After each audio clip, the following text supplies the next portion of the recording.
Thank you. Good morning, commissioners. I'm Carrie Batha. I'm an environmental scientist with our statewide planning unit. I'm here to introduce item 6D, which is an informational briefing on a report by Dr. Charles Lester called Protecting Public Trust Resources in the Face of Sea Level Rise. Like Jack said, we have Dr. Lester here with us today to give an overview of the report, but first I'm going to give a little more background on the interagency work we've been doing with State Lands Commission staff that gave rise to this report. So interagency collaboration has always been a key part of the Coastal Commission's program. The State Lands Commission manages public trust lands, including coastal tidelands, on behalf of the citizens of California. And the public trust doctrine establishes that the government holds sovereign title to certain submerged lands and must protect them and their resources for public uses, like public access, recreation, commerce, navigation, fishing, boating, and environmental preservation, all of which are also prioritized and protected under the Coastal Act. So with our overlapping jurisdictions and mandates along the California coast, coordination between our two agencies has always been critical, especially when thinking about issues of statewide concern like sea level rise. Recognizing this, the Coastal Commission strategic plan includes a task to coordinate with State Lands Commission on sea level rise. And we recently received Section 309 funding for this work from NOAA. In 2017, our two agency staffs began a concerted effort to develop a framework for interagency coordination. And in 2019, we signed an MOU outlining processes for early and thorough communication between staffs. The interagency team has also been working on several other resources and best practices, including background documents to educate agency staffs about how our agency's roles intersect, case studies of locations along the coast where development and sea level rise could impact public trust resources, and technical resources like a mapping platform that allows staffs to view active permit and lease applications. We also engaged Dr. Charles Lester as a consultant to write a report on how the agencies can continue to protect public trust tideland resources in the face of sea level rise, which he's about to review for you. His recommendations are his own independent conclusions informed by an extensive career in and deep understanding of coastal policy and management. Going forward, our team plans to analyze Dr. Lester's recommendations alongside the rest of the work that we've done so far and critically synthesize it into an action plan with the various research priorities and tasks that we plan to work on in the future. And this plan will come back before the commission at a later date for adoption. So with that, I'm going to quickly turn it over to Maren Farnham, who's a senior environmental scientist from the State Lands Commission, for a few remarks before Dr. Lester speaks. And after that, we'll all be available for questions and discussion. So Maren, you can go ahead and unmute. Thanks, Carrie, and thank you, commissioners, for having me here today. Just to reiterate what Carrie said, we really do value this interagency coordination and the opportunity to come before this commission to demonstrate our commitment to the really valuable work that we're doing together. Like the Coastal Commission, the State Lands Commission strategic plan includes commitments to interagency partnerships to advance the legal and policy frameworks needed for climate resiliency. This partnership has been critical to achieving that goal and has also led to a greater level of coordination between our two agencies than ever before. And it's really strengthening our coastal resource management practices and decisions to protect the public trust. We look forward to working with the Coastal Commission staff to develop an action plan for our work moving forward based on all the work we've been doing together so far, and really rooted in the work that you're going to hear about now from Dr. Lester. So Charles, we'll turn it over to you. Thanks so much. Thank you, Maren, and thanks, Carrie. Good morning, Chair Brownsy, commissioners, and thank you, Jack, for the introduction. I want to begin by thanking you for the invitation to talk about this issue that is so important to the future of our coast. I know you have a busy calendar, so I'm just going to jump right in. Next slide, please. As Carrie mentioned, the report addresses the public trust doctrine, which dates back to Roman law And this is the idea that the seashore or tidelands are common to all of us, but we share them in common ownership. Slide. Through the common law, this idea has evolved to a doctrine that the public has a right to use tidelands, those lands understood to be between the mean low and high tides, for various public interests such as commerce, navigation, fishing, recreation, and wildlife preservation. So this report is focused on the protection of these tideland interests in the face of sea level rise. Slide. So what do we need to think about as this public space moves inland with sea level rise? Slide.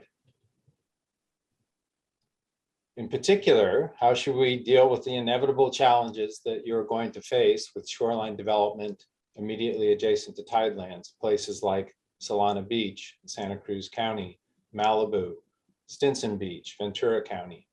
You know the places. Next slide, please. So to begin, this is not new ground for the Commission. And in fact, the concern for protecting the public trust was identified in the Coastal Plan in 1975. And in 1977, the Commission articulated through its first interpretive guidelines the idea that development should not be approved if it was inconsistent with the public trust. Next slide. In the 1990s, the Commission played a central role in firmly establishing in California that the mean high tide is ambulatory, more on that in a minute, through its review and litigation of a proposal to build 17 houses, a road, and a seawall on Lechuza Beach in Malibu. Next slide. Over the decades, the Commission has often evaluated potential development impacts on tidelands, such as the Geffen case in 2000, where the Commission not only asked if development was inland of the most inland known occurrence of the mean high tide, but it also identified future sea level rise as one of the reasons to do so. Imagine that, that was over 20 years ago. Next slide, please. Of course, most recently, the Commission has started to build concern for public tidelands into its conditions by identifying the migration of tidelands due to sea level rise and the related possible private encroachment onto public trust lands as a trigger for potential future removal of the development. There are at least a half dozen cases on the agenda this week that raise this issue. Next slide. So you have a long history and practice of concern for the protection of tidelands, but sea level rise really elevates this concern. And because of this, the report has set out a number of recommendations that speak to firmly embracing your affirmative duty to protect tidelands by, for example, developing interpretive guidelines, working on shared principles with your agency partners, and updating LCPs. I understand you have quite a bit of funding to do that. Next slide. A second set of recommendations relate to this idea, again, not new, that tidelands are ambulatory, but revisiting it in light of sea level rise. So we know that the mean high tide line ebbs and flows with the intersection of the mean sea level with a changing shoreline. On the left of this slide, for example, we see a range of shorelines in La Jolla that were determined by the USGS. On the lower right, you can see a picture of the recent State Lands Commission surveys from Hollister Ranch, where the mean high tide line shifted 60 feet inland in less than 2 months. Next slide. We also know from recent scientific assessments and modeling, like the application of the Cosmos modeling tool, that the shoreline is projected to generally move inland with sea level rise, such as this shown by a projection in Del Mar, identifying perhaps 137 feet of possible movement with 100 centimeters of sea level rise. Next slide.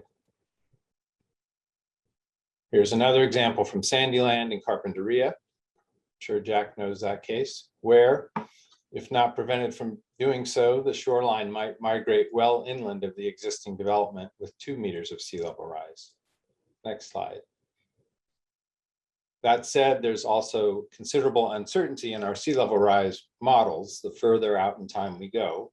So we need to be concerned about the potential range of future tideland locations.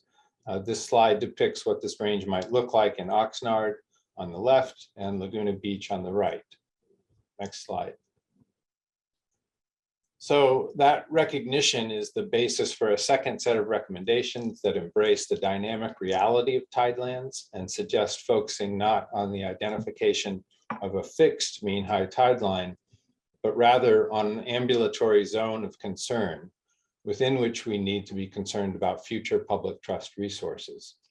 Recommendations include such things as using the best available science to identify the current and project the future location of this tideland zone of concern, and updating your permit filing requirements to assure that you have sufficient information to address this reality. Next slide.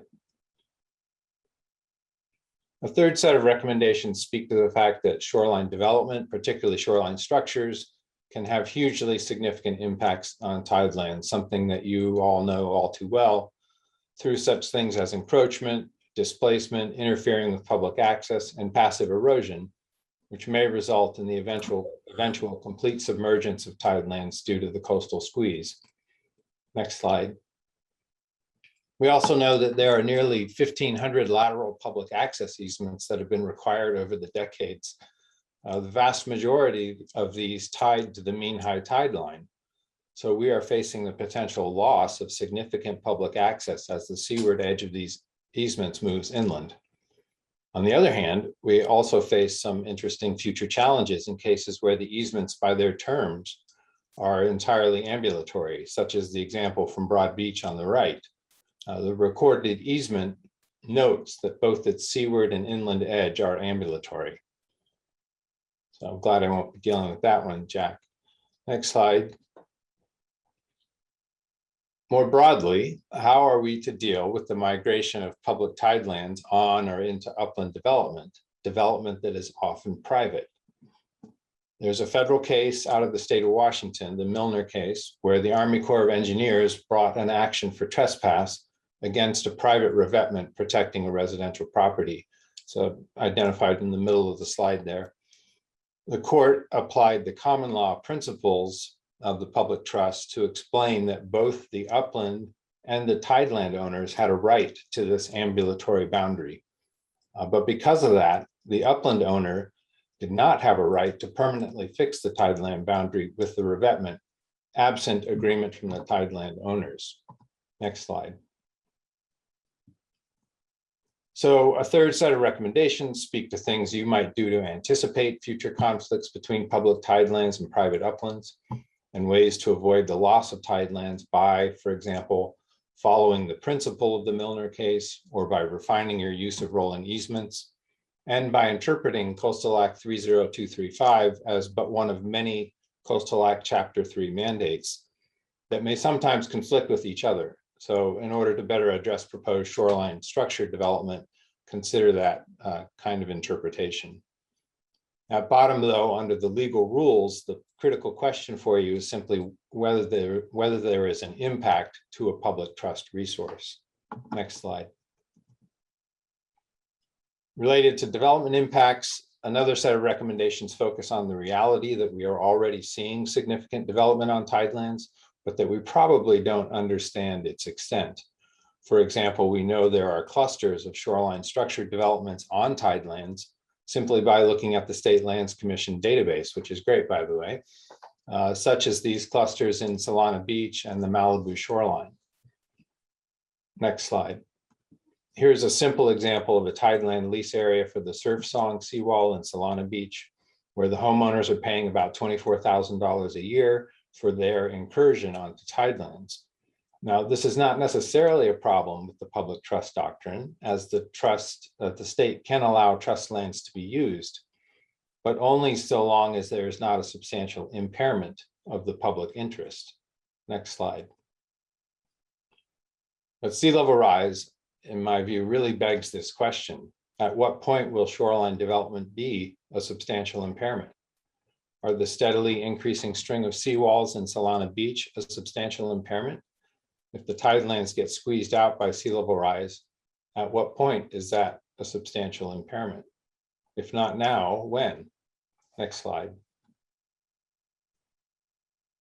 Therefore, there is really a need to dig into the coordination efforts that you heard about earlier today between the Coastal Commission, the State Lands Commission, in order to better identify all of the places where this may already be or will increasingly become a concern. This also heightens the need to work on policy and impact mitigation coordination, monitoring, and possible enforcement. Next slide. Finally, there are a set of what we might call technical or methods recommendations that address, for example, the potential use of new technology such as LiDAR and drone surveying to enable more contemporaneous identification of a tideland zone of concern, or using updated methods of calculating the mean high tide elevation to better address the reality of rising sea levels. Next slide. So let me close by returning to the big picture of protecting tidelands access. You probably know that in the Nolan case out of Ventura County, the commission was concerned in part with the direct and cumulative impact of the development on the ability of citizens to access tidelands. Next slide. And therefore, in that case, you required a lateral access deed restriction to provide a public right of pass and repass. Next slide. But you probably also know that the US Supreme Court threw out this condition for lacking a nexus to legitimate state interests. There are many legal and policy dimension aspects to this case that I won't go into, but I find it interesting that Justice Brennan's dissent specifically refers to the shifting character of the tidelands as a very good reason to protect this shoreline zone between the mean high tide line and the development for public access. Next slide. And it seems to me that our increasingly sophisticated projections of sea level rise, we need to get back to this idea of protecting the public tideland space to the maximum extent possible. Next slide. And we can see that today, for example, if we project sea level rise at the Nolan site, if the shoreline was allowed to migrate inland, it would be well into the site of the Nolan house, maybe even by 2050, meaning we stand to lose our tidelands at this location potentially very soon. Next slide. And this is not simply a hypothetical, as we only need to look at conditions today during a king tide to see what the future might hold for tidelands along this stretch of coast. In fact, this is a growing reality, as you know, for much of our coast. Next slide. So that brings me to a final point, which is, I believe the heart of the public trust doctrine is really about justice. In this case, the environmental justice concerns of how we protect tidelands for the literally millions of Californians that hold an interest in these trust lands, especially those that are not able to live along or in close proximity to, or perhaps even visit the coast. So both you and the State Lands Commission have identified sea level rise in the public trust as raising EJ concerns, and these should continue to drive your efforts to protect tidelands. Next slide. And so we return to the beginning, when nearly 50 years ago, Californians declared that the coastal zone belonged to all of the people and that its protection was a paramount concern to not only present but future generations. So this challenge of sea level rise is huge, but we must take it on to the best of our abilities. And I hope that the work of this report will be helpful in that regard. Thank you.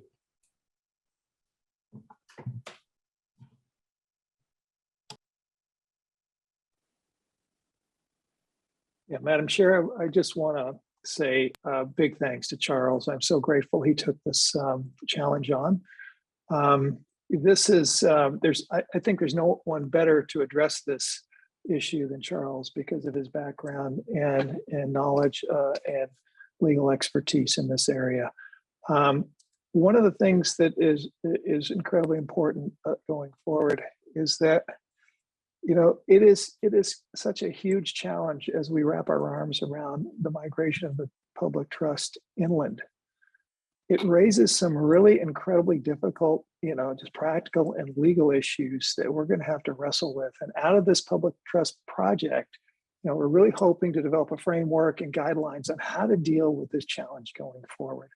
And we're already learning things from this project already. In fact, this month, you'll see a couple of projects where we have conditions to address the protection of public trust lands going forward.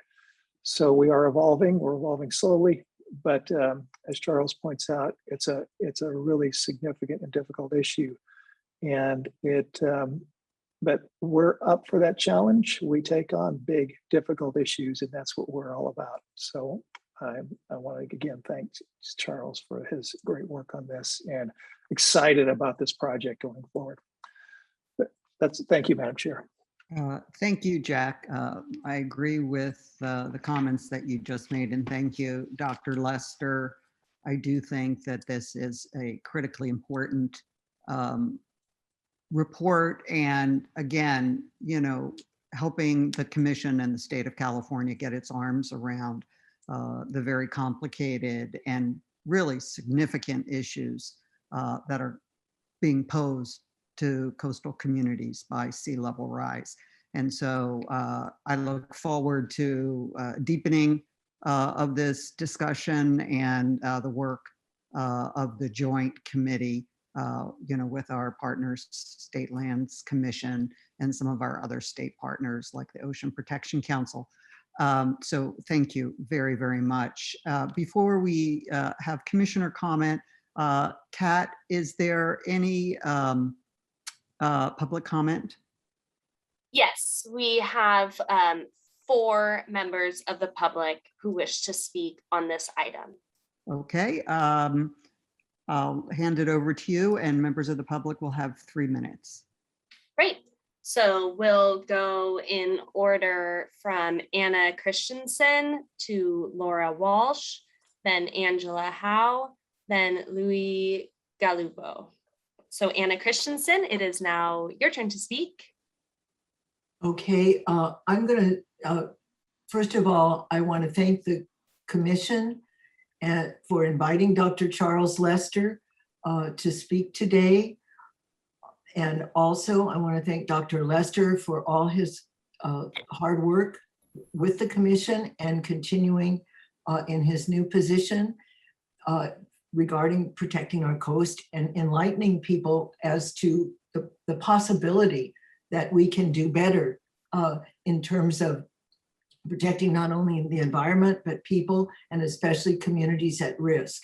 So coming from the position of the Long Beach Area Peace Network regarding the specific project, the Belmont Beach and Aquatic Center, when it comes to the public trust and public trust lands and tidelands, we have the accommodation.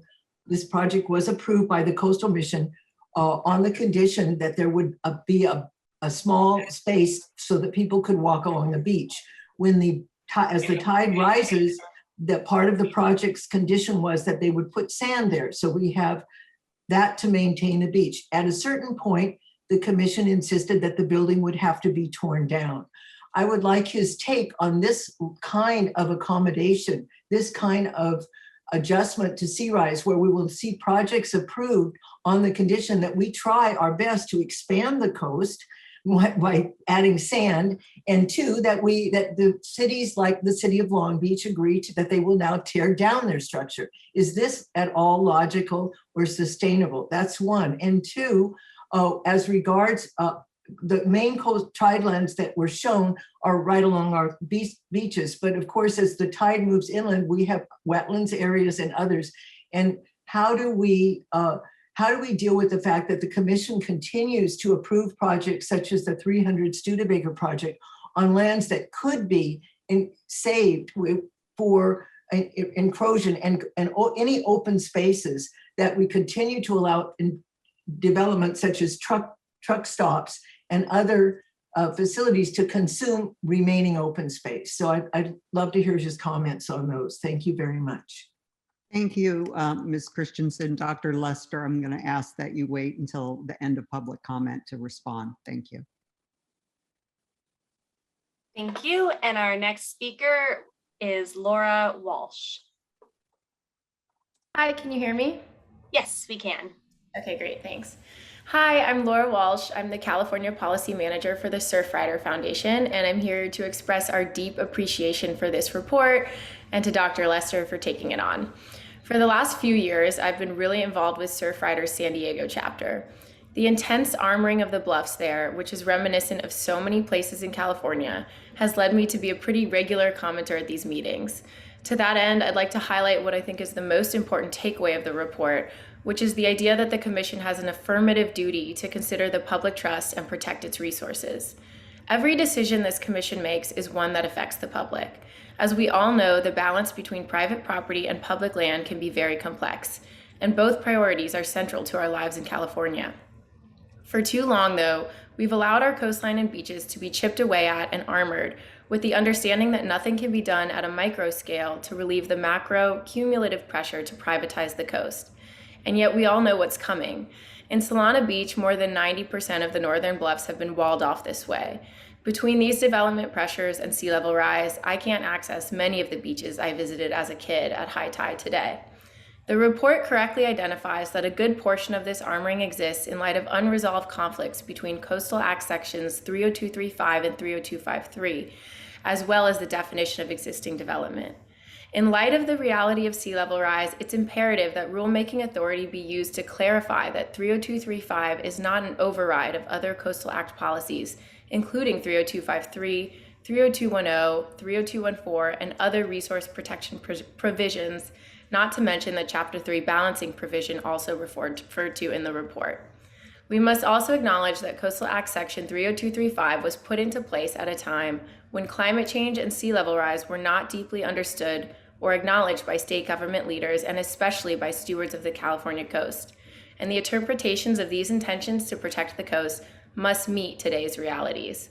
Finally, we appreciate the finding that identifying a zone of concern in place of static mean high tide or mean high tide lines is an important opportunity to coordinate with the California State Lands Commission. As sea levels rise more quickly and public land migrates inwards, our plans for protecting the public trust must also evolve and adapt. Thank you. Thank you. And next we have Angela Howe. Hello. Can you see me? Oh, good. Yes, we can see and hear you. Good morning, commissioners. My name is Angela Howe. I'm the legal director for Surfrider Foundation. I've been practicing coastal law for almost 15 years and really focusing on sea level rise and how it affects the coast. So as you heard, Surfrider Foundation is in favor of this report and the recommendations therein. Public trust lands are disappearing due to coastal development and hardened shoreline armoring that fixes the back of the beach. This report is very useful in thinking about how sea level rise will impact the California coast and appropriately managing for it.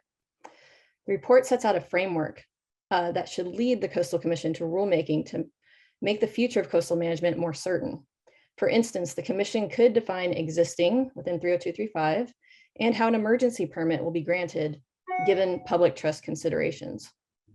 Now that we know there's an extensive inland migration expected in the next century, that seawalls basically destroy the back of the beach, or destroy the beach with sea level rise, and coastal development jeopardizes the towel space for public beachgoers. The Coastal Act provision 30235 that promotes static coastal development is now out of date, and its obsolescence can allow for resource protection provisions of the Coastal Act to override that section of law. Based on case law I'm familiar with around the nation, I do not think future management should rely on deed restrictions, but look to setbacks and rolling easements whenever possible. Deed restrictions kick the can down the road and merely are a clause in a contract that are leaving for someone else to enforce in the future.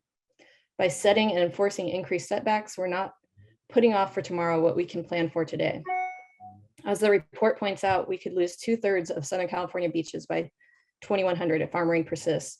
We do not employ a rational and realistic measure of moving the coastline and mechanisms to adapt to it. Secondly, we support the state's mandate to recognize an affirmative agency duty to protect the public trust. In the United States v. Milner, the Ninth Circuit ruled that the upland property owner cannot use the land in a way that would harm the Lumi Nation's interest in neighboring tidelands, and that homeowners do not have a right to permanently fix a boundary without consent of an adjacent property owner. That adjacent property owner in California is the state, holding the public tidelands in trust for the people of California. Finally, Surfrider Foundation asks that you heed the call for increased technology and communication with the public. This recommendation will behoove the Coastal Commission in future regulation of the coast. There's a need for increased collaboration with State Lands Commission on lease rates and plans for tideland protection, including sea level rise projections, costs, and alternatives.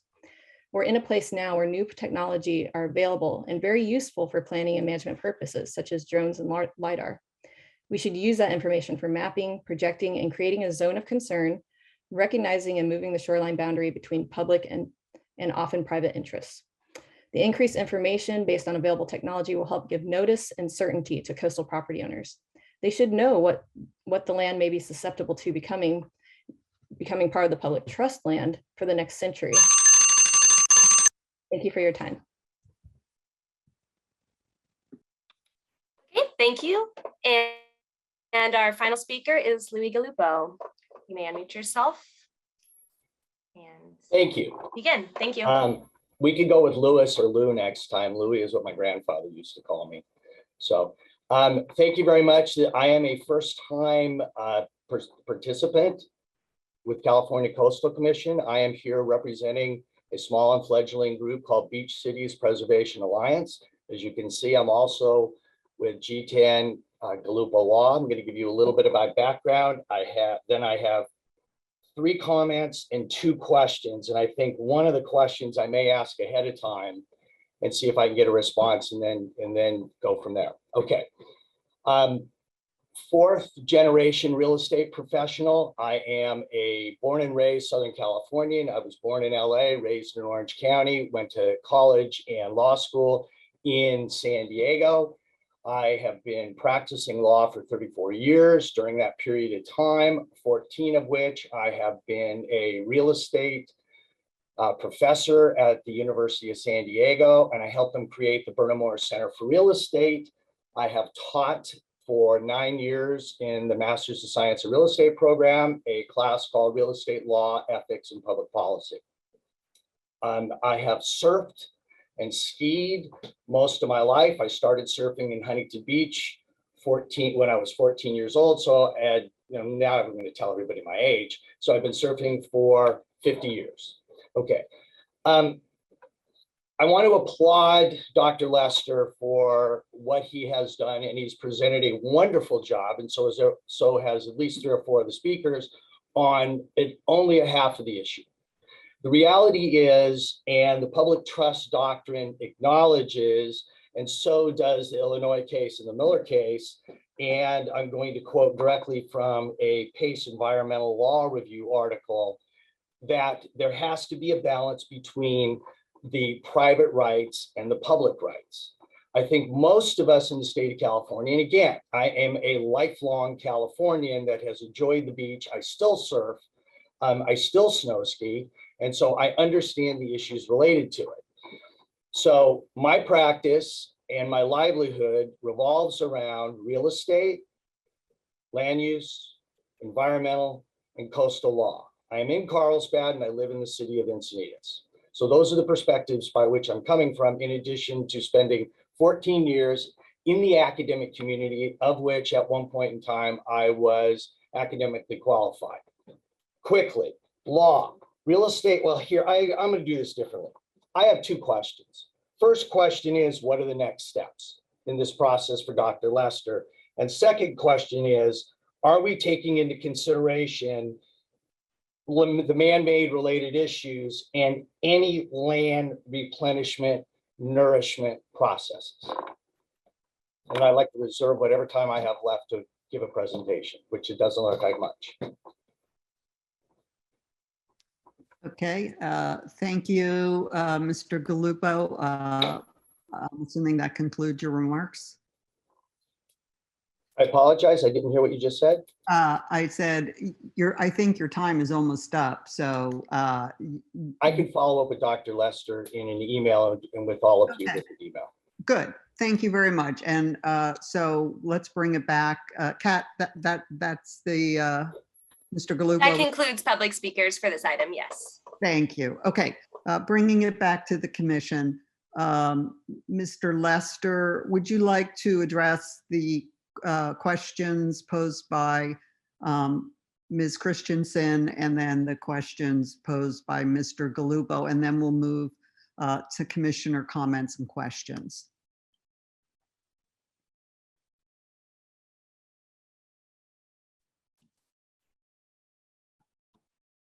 Yes, sure. I don't know where my picture went.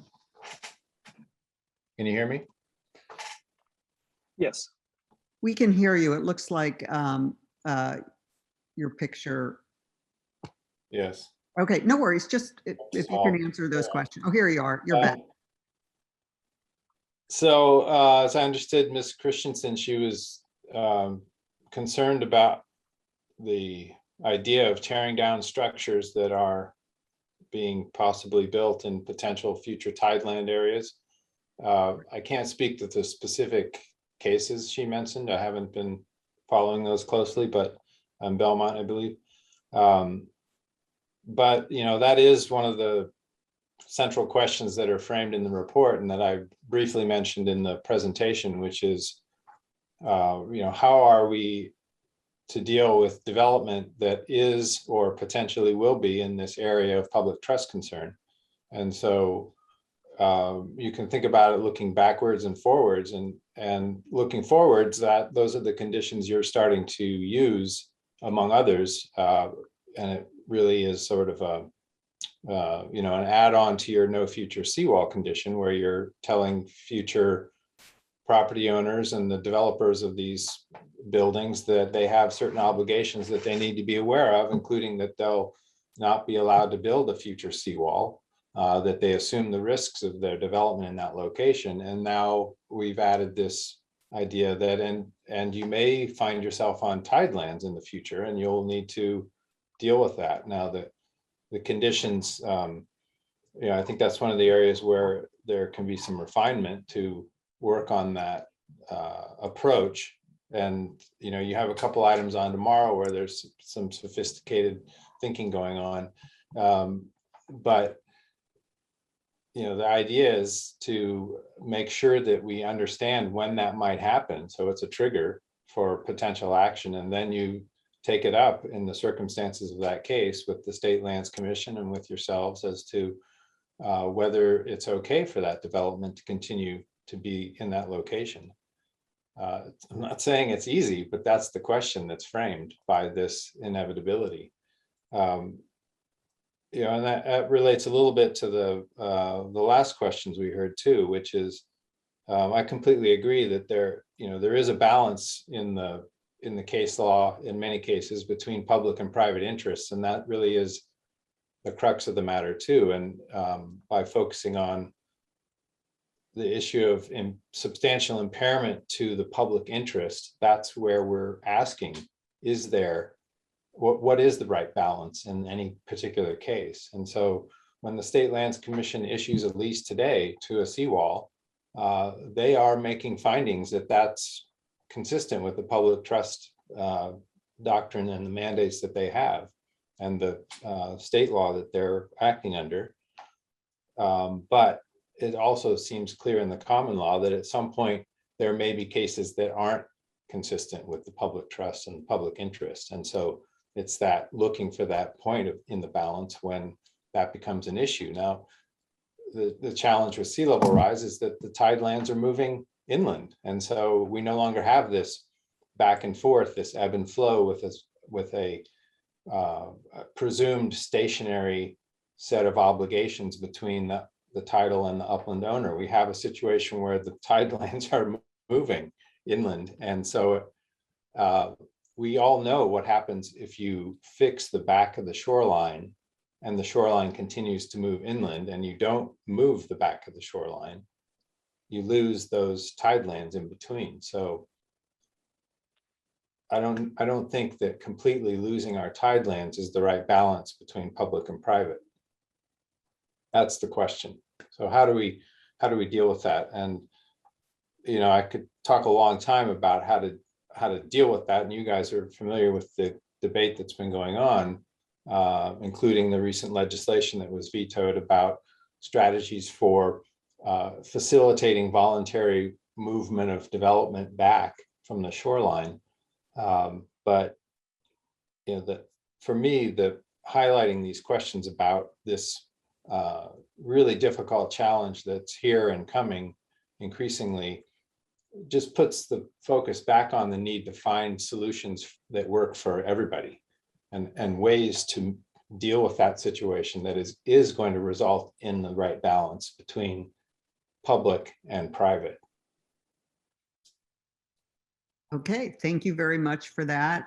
If you could just really briefly, there was a second question, which are, what are the next steps beyond what you just said? I think there's going to be continued work among our state partners, right, to delve into this and maybe come back with additional recommendations that have been framed from your report. Is that where you see this, Dr. Lester?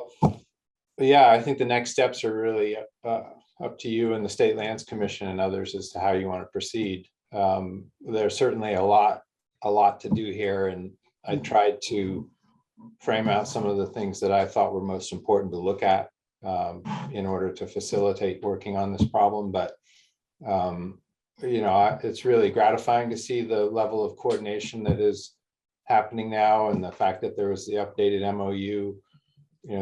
This issue was identified in your strategic plan and your strategies for dealing with sea level rise. So it's great to see it moving forward, and I'm happy to do what I can to help on that.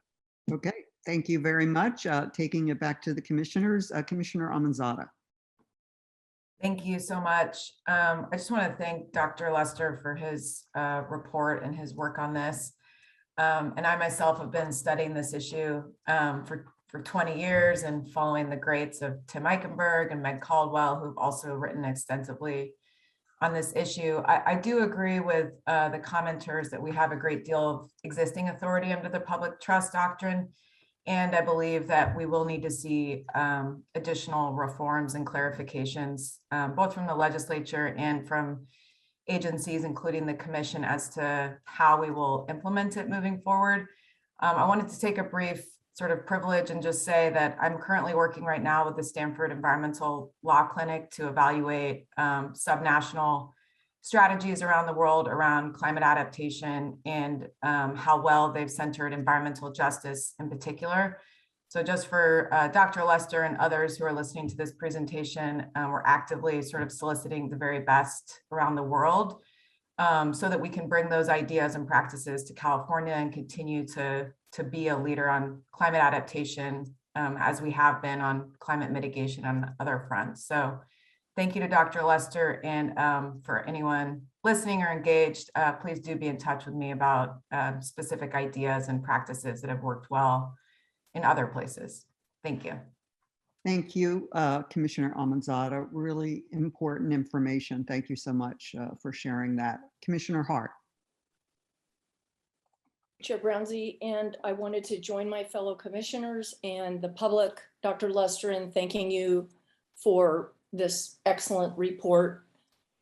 I have a couple questions. First, I'll just ask sort of a threshold question, and I don't know if you can answer it, but it really goes to the existing construction, existing structures, pre-Coastal Act structures, and how, when you consider that in your report, how do given that the public tides doctrine predates the Coastal Act, right? So that those rights predate the Coastal Act. How does that all fit together? How do those pieces fit together as we move forward? Dr. Lester, if you understand the question. Yes, I think I'm sure he does. Commissioner Hart, did you have any additional questions that you wanted to put on the table? More a comment. That's a good idea. Thanks, Chair Brownsy. I'll just put it all out and then we don't need to return to me unless I have a follow-up, which is that there is this summary of recommendations in the executive summary portion of the report, which frankly are excellent and, in my opinion, need to be adopted. So my question to staff is, what is the game plan for considering these? I noted already a change in the reports, even for this meeting, that really incorporate a lot of the points that are made here. For example, the zone of concern. It's an excellent approach. So what is the game plan going to be for considering and adopting the recommendations of this report? Okay, Dr. Lester, if you can address Commissioner Hart's first question with respect to the public trust doctrine predating the Coastal Act. And then Mr. Ainsworth, if you can address that second question that Commissioner Hart just posed. Thanks. Yeah, thank you, Commissioner Hart. Yeah, that was one of the reasons that working on this was really interesting, I think, was thinking about the relationship between the common law doctrine, which you're right, goes back hundreds of years, and your obligations under the Coastal Act. And so there's, some discussion in different sections of the report about how the Coastal Act captures the idea of the public trust, mostly through the public access policies, referring to the constitutional requirement to make sure that we have access to our tidelands when required. And so there are distinct linkages between your mandates under the Coastal Act and these concepts of the public trust and protecting the public's interest in the tidelands. So I think reasonable people, and particularly reasonable lawyers, may disagree on some of these interpretations, but to me, it was interesting to think about, well, what is your independent affirmative obligation to protect the public trust above and beyond Chapter 3, for example? And looking at the case law and thinking, if you made a decision under Chapter 3, which you thought was completely consistent with the Coastal Act, might it nonetheless be inconsistent with the public trust, an interpretation of the public trust doctrine? And how should you be thinking about that? And that's what I mean by taking seriously this affirmative obligation to consider the public trust. And although I don't think I've definitively answered it, probably stayed away from that in the text, but the recommendations would focus our attention on, okay, let's ask the question at least on a regular basis. What are the public trust issues in this case? And then that highlights the importance of the coordination with the State Lands Commission, because they're, a critical actor in this future, especially with existing development and how we're going to deal with increasing encroachments and increasingly encroached existing encroachments. And so I'm happy through this research to have seen that the State Lands Commission, I think, is taking a path that's pretty parallel to what you have been doing with some of your permits, which is time limiting them, right? So giving not a lease in perpetuity, but a 10-year lease. And we're going to revisit the question of sea level rise and these other things in 10 years when the lease comes up for renewal. So part of those recommendations about coordination have to do with, let's begin to assemble all of the knowledge we can about what is where and what the details are with lease terms, and how to make sure that both agencies are working together on that same page as to how to deal with any particular case.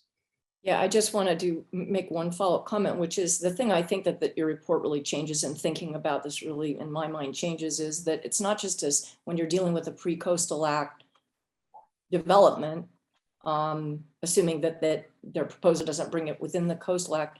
I do think it's now going to require us to analyze what the impact of the development is, not just on within the Coastal Act, but based on the public trust doctrine. So there's sort of this additional review that I think is ultimately going to be required in my mind. So I guess we'll see how it goes. I'll take it to Jack then. Oh, and just on that point, I referenced it in the presentation, but there's a lot more in the text of the report. You have a long history of doing this already, in my view, in cases where you found it to be particularly relevant. So you haven't shied away since the very beginning in identifying the public trust as one of your concerns.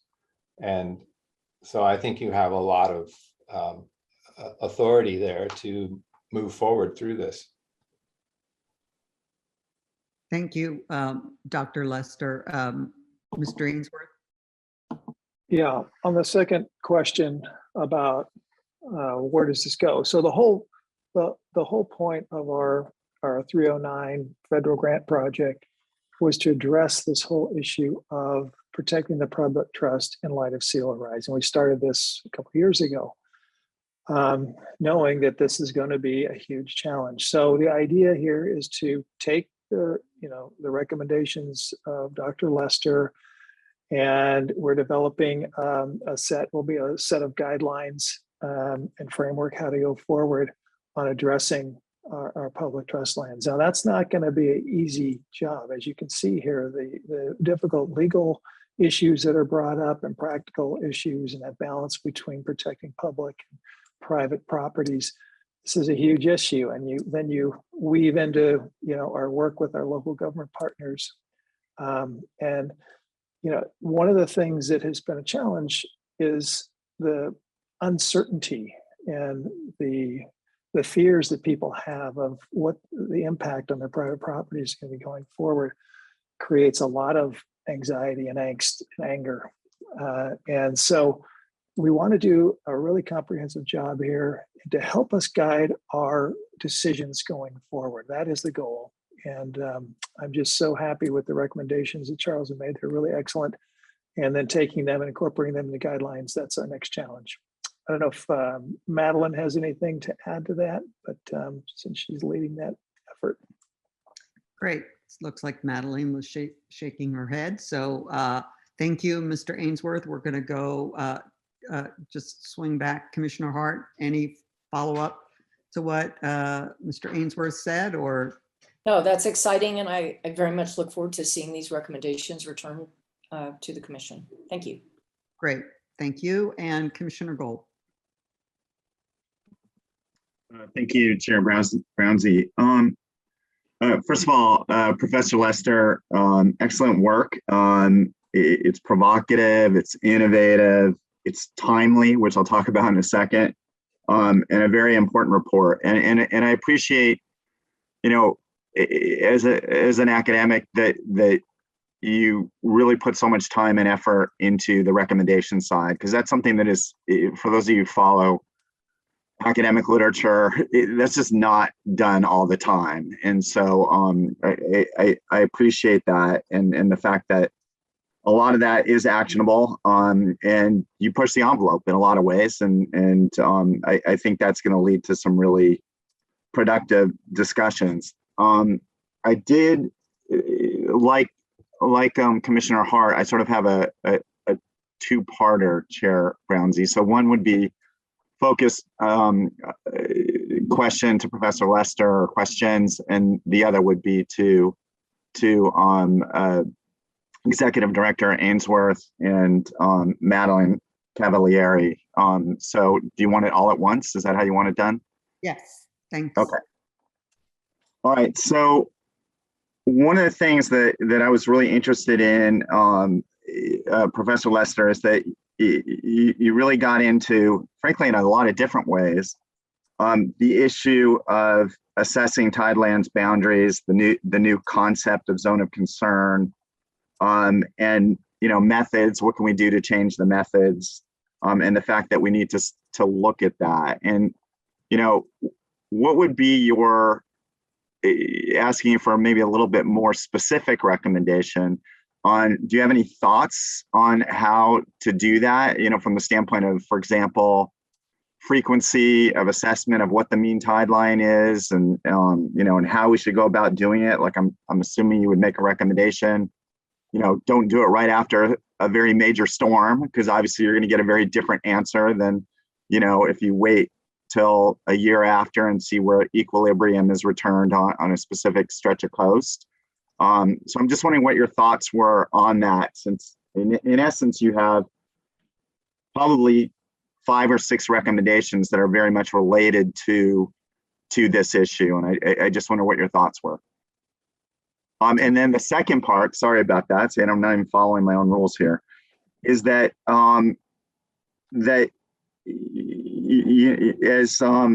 as I know, Chair Brownsy and Commissioner Almanzada and Executive Director Ainsworth and numerous staff members, the Ocean Protection Council has been working with multiple agencies on putting together a work plan for implementation of the sea level rise principles that were adopted about 1.5 years ago. And we literally just closed the comment period like on Monday for internal staff and participants. And so what I was just wondering, and this is the question for both Madeline as well as for Maren Farnham, is that if there's anything you think from this report that should be part of that work plan, we haven't finalized the work plan, we just finalized reception of the comments. Believe me, we'll be glad to leave it open for a few more days. If you have a few recommendations from this report that you think should be as part of that work plan. And the same thing goes for you, Jack, too, if you have anything. For me, being the science nerd that I am, I obviously look at recommendations 17 through 20, and those don't have the same sort of legal complexities that have been talked about earlier. And those are things that probably just need to be done. And so you might want to look at those in those terms. And that's just to remind you, completing a GIS inventory of public tidelands, applying best available science to project the location of future tidelands, exploring alternatives for determining the mean high tide elevation, and evaluating new technologies for determining the mean high tide line. So those are very consistent with the principles in the work plan. And so if those are things that you think should be in there, I think it just makes a heck of a lot more sense for the recommendations to come from coastal and from state land, since you're the recipients of the report, rather than OPC making the interpretation on what should be in there. Thank you. Thank you, Commissioner Gold. I'm going to turn to Mr. Ainsworth and Ms. Cavalieri. First, in terms of the inclusion of recommendations, and then we'll go to you, Dr. Lester, in terms of the issue of more specificity in terms of recommendations. Yeah, so thank you, Madam Chair. And to Commissioner Gold's question, I think some of these recommendations, like you say, could be incorporated into that work plan. We just Charles just completed this report, so this is fresh off the press. So yeah. We're still digesting it now. Some of these things, as we develop the guidelines going forward and bring them forward for adoption to the commission, which is our intent, that get into the more sticky ones and more difficult issues, those will probably have to wait, of course. But I think some of them can be incorporated right away into the work plan, Mark. So we can work on that and get that back to your staff as soon as possible. And same with, I want to make sure that we're coordinating with State Lands Commission to make sure they're comfortable with those recommendations as well, of course. Right. Be really helpful. Thank you. Okay. Ms. Cavalieri, anything to add? No, nothing to add. Thank you. You betcha. And now to you, Dr. Lester, for the final response. Okay. Thank you for the question. Professor Lester, just best professional judgment. I'm not, don't think it's anything more than that. So. Well, that's all I have. Before I say that, you mentioned this was kind of provocative in places, but I did want to recognize what Commissioner Amanzada said about others who've worked on this area. And in a lot of ways, I feel like I've assembled and synthesized thinking that's been happening from people like Tim Eichenberg and your own Commissioner Meg Caldwell, and a group of us who worked at the Center for Ocean Solutions on a report in 2017. And Sean Hecht, UCLA, for example, who's written about this and as a strategy for local government to think about. So, I've pulled a lot of information together, and one of those interesting areas to pull together was the geotechnical side of this question for me anyway. I have a geology background in undergraduate, and so thinking about the fact that the line is moving all the time is really critical. But the shift here is that we've known for a while that it's moving, but there's a sense in our practice that we've implemented regulations and permits and planning decisions with an assumption that it's moving back and forth within the general same space, right? So if you look at the interpretive guidelines from the commission that were talked about in the report, they say, well, there's a couple ways you could do an access easement, but it doesn't really matter which way you do it, because it's either going to be here and ebb and flow, or it's going to ebb and flow, right, at the same shape, same size. but we didn't think about, no, it's going to ebb inland, unilaterally.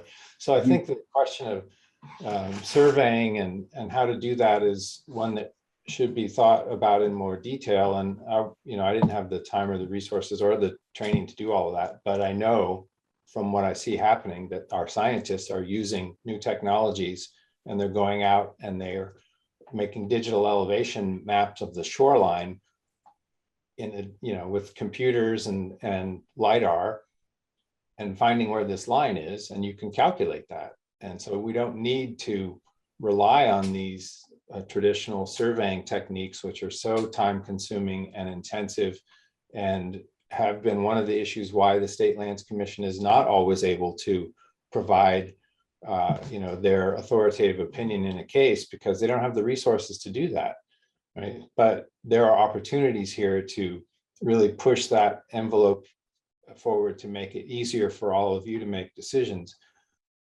My sense is that there's a lot of technical questions to work through with people who have experience in this field about the things you raised, the timing and how to do these surveys, and what's a reasonable set of technical assumptions to come up with a contemporaneous line in the sand, literally, or even whether it is a line in the sand. I know some people have opinions that it should be under the sand, where there's a more firm foundation for that line to intersect. So I put those recommendations in there really to tee it up for people from USGS and at the universities and the people of the state lands in the surveying area to start digging into those questions. And I think you have started doing that in some of your recommendations already. Even the Lechuza case, which is talked about in the, which Jack knows well, I mean, you looked at 34 different surveys there to determine where you should think about the mean high tide line. So that is also not new. It's just, we have an opportunity now to make it more contemporaneous and facilitate monitoring and implementation. I don't know if I got at your question, but that's my BPJ. Let the scientists decide is kind of what I got out of that. Well, with the policy people, because right. Working together, right. Some people might, there is a precedent for both agencies to assert the most inland location of the mean high tide line that's been observed. That may well be after the big storm, right? And because there are every case has a different set of questions, and after the big storm, who knows how long it's going to be before we get back to some equilibrium. And part of what's happening now, I think, is that there isn't an equilibrium. It's moving, and we don't know how long that's going to be in any particular condition. So we need to be able to articulate the public's rights at the time that we're concerned about them, not based on a survey that's 25 years old. Got it. Well, thank you. Yeah, the issue of dynamic beach profiles is definitely going to be a huge part of this. So I do understand that. So thank you. Okay. Dr. Lester, anything else, or are you finished? Thanks again for the invitation to present the material. It's great to see so many familiar faces. Terrific, thank you. And I also note that a lot of those great photos in the report were taken by you. I think those photos really do communicate on some levels more dramatically than words can do. So thank you for that as well. And with that, it's 11:15. It's time for a bio break. Does 10 or 15 minutes? What are people thinking? 10 minutes, okay? Okay, we'll return at 11:25 sharp. Thanks.